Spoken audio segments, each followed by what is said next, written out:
What are the challenges posed by the knowledge gap among the front-end staff at the branches? How can we address them? With MBAs and graduates often lacking comprehensive knowledge on the basic banking concept, how can we ensure that the customer receives accurate guidance for their hard-earned money? This also has some more aspects, like how can we enhance the knowledge and the understanding of the branch staff to provide effective support and advice, as you mentioned, and what kind of training programs and initiatives can be implemented to bridge this knowledge gaps, and how can we prevent mis-selling of financial products such as insurance and mutual fund, which are often marketed as a guaranteed income products. So, I will add further to this is when you go to the branches, we see people are not updated with what's happening latest in the BFSI industry or a banking industry. So it is not just about the jargons in the banking. It is also about, it's not about what, the expectation from the customers are not that they should tell what is negotiable instrument, what is prepaid instrument, what is secured stationery. These kind of jargons is not just that is expected, but what is also expected is they're aware about what's happening globally, and are the branch staff updated with latest happening. So from a knowledge gap point of view, what is that in your bank you are thinking as a strategy so that we have more knowledgeable people when we visit branches? The Gen Z crowd who is joining the banks and the NBFCs, they are impatient. They want to achieve large results in a shorter span of time, and they move on very quickly. They do not envisage a long-term career with any organization, and stickiness to any concept per se is far away from their philosophy. So yes, that has been a challenge in our bank as well as others as well.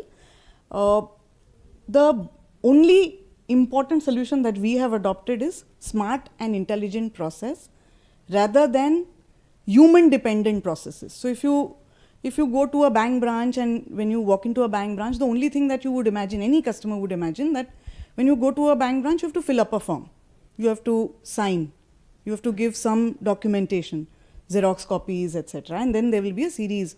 So everybody takes out, somebody who does not visit very regularly, unlike a current account, will definitely spare an hour's time and visit a branch.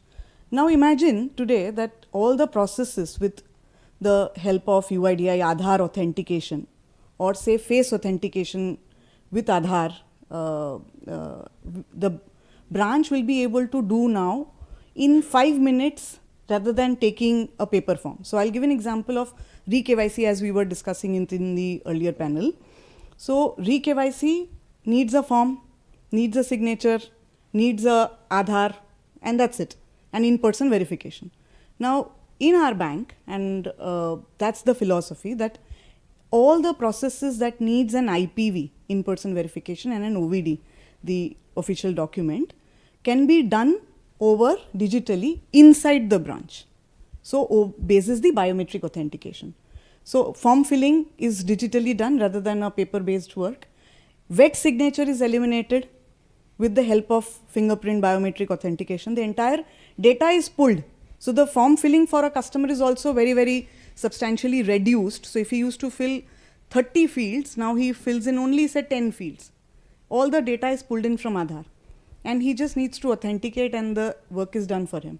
So a re-KYC, which seems to be a very complex process, now has been simplified. So, and even if it's a paper process, so for an example, that process has not been enabled on biometric, if an employee needs to remember certain validations that, oh, I need to check, is the account dormant? Before closing an account, is the employee wanting to check, does he have a locker? I'll need to detach the locker or ask him if the locker also he wants to close. So these kind of human validations, whatever human needed to remember, has been moved to system validations. So foolproofing the system basically is the way forward, is what we are thinking in terms of ensuring that the human is not loaded with too many things.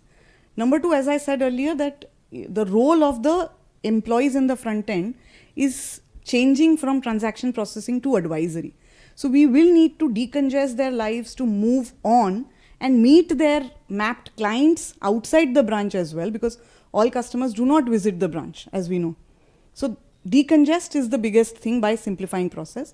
Second, what we have enabled is an employee call center. As I was mentioning, that there are complex solutions that the customer will walk in for.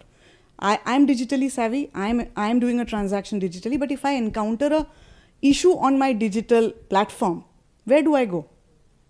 Then I might walk into a branch to seek a solution.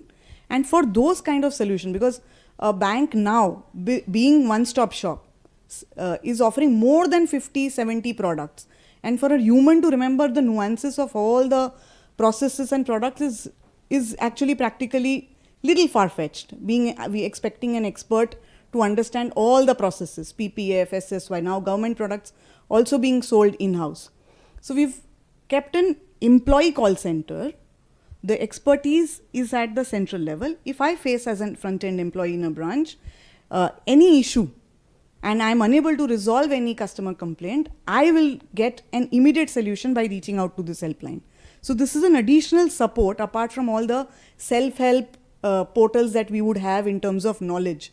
So of course there are chatbots, of course there are self-help portals, but I would still need to reach out to somebody, so there is this portal available. So that's how our approach is. Okay. From a response, what I gather is the focus is more on making an intelligent machine rather than intelligent front-end stuff.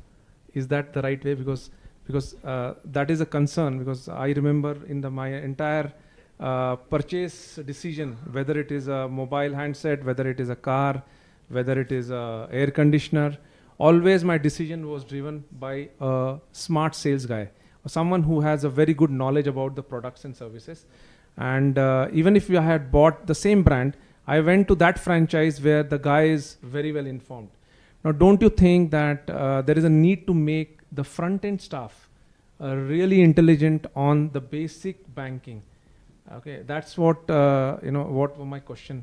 So, are you investing in training people, educating them, because these fresh graduates who are coming in, everything is system. We will check in system, we will get back to you.